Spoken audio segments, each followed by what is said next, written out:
He's the most powerful man in Irish football, nicknamed by some the Godfather. But as a kid, John Delaney dreamed of being an Irish international. I was 15 back then. What was John like? Well, technically not great. To be honest with you, he'd rather go through you than around you. Local league football was as good as it got. Growing up in the shadow of the Galtee Mountains in Tipperary, a long way south of the bright lights of Dublin, Delaney Jr. was inspired by Delaney Sr., who was himself a local football club chairman and then treasurer of the Football Association of Ireland. So you really are sat in the back of the car and you've got two of the players and the chairman and you're hearing it all go on. So that's 8, 9, 10 years of age.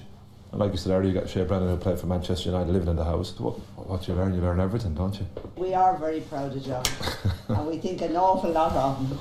And he's a good son as well, which is most important.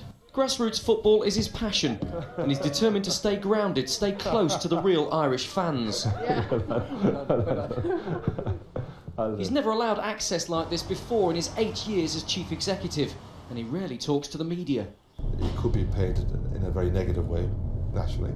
There's no point. It's wasting my time from doing things that I want to do, and if I do that and it's a negative message, well, that's a double negative. I mean, I've been offered to go on many big shows in Ireland, be it on radio or television, and I've turned them down, very much so, particularly over the last number of years, because I think when I have something to say now, I want to have a message. There needs to be a purpose to it. Much of the criticism surrounds Delaney's salary. It's €340,000 a year. That's more than his Spanish counterpart earns, and it's controversial with the Irish economy in recession. I was offered a job 3 times my salary that I'm currently on, and that's a fact. Members of the board I brought to their attention. I didn't take the job, I didn't want the job, I'm very happy in this job.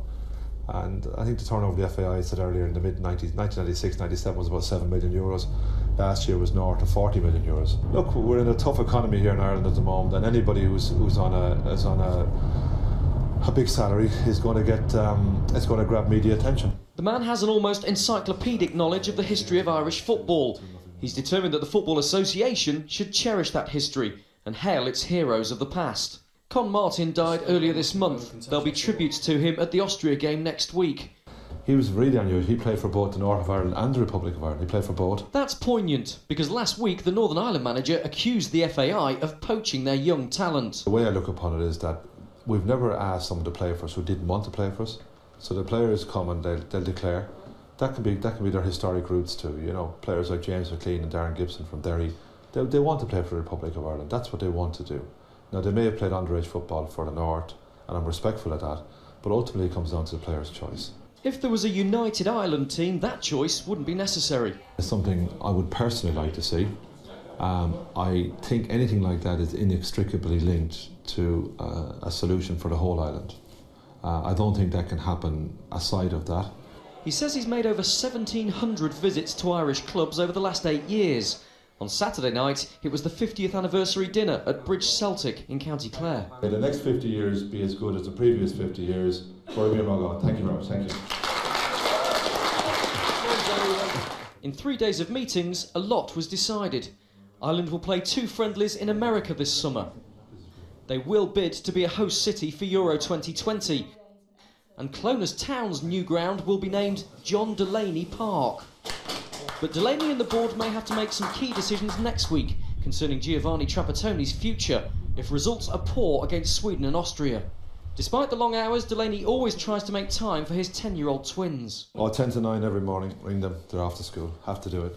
I get admonished if I don't. Yeah, hiya. Were you trying me back, you were? Kept missing each other. Anyway, how are you? Good?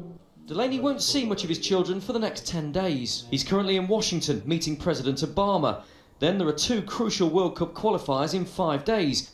Games that will decide if Delaney's dream of Brazil 2014 is still alive. Rob Dorset, Sky Sports, Dublin.